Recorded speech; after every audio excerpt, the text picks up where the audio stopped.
dysfunctional, chaotic. This is how a former civil servant describes the Foreign Office's operations during the Taliban takeover of Kabul. Raphael Marshall, who was a senior desk officer, says that government's failings led to people being left to die at the hands of the Taliban. Foreign Secretary at the time, Dominic Raab, disputes the whistleblower's evidence. I'm not accusing anyone of lying, I'm just correcting the facts.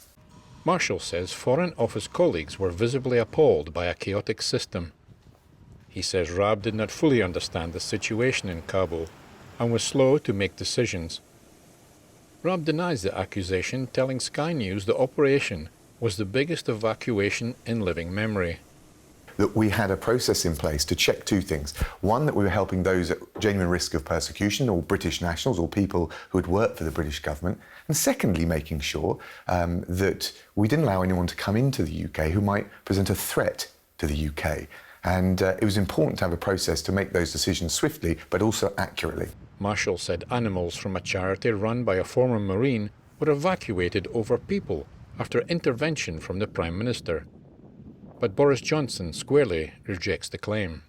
No, that's complete nonsense, but what I can tell you is that I think that the operation of pitting to airlift 15,000 people out of Kabul in the way that we did over the summer was one of the outstanding military achievements of the last 50 years. Marshall says decisions on who to airlift out of Afghanistan were arbitrary and dysfunctional, and that thousands of emails asking for help were not read.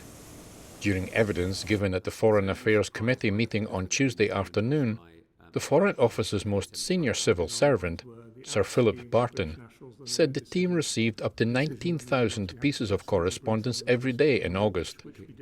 He says the very, very high volume was incredibly difficult to handle, and that they prioritized getting people onto flights rather than replying to every email. Eddie Aitken, NTD News.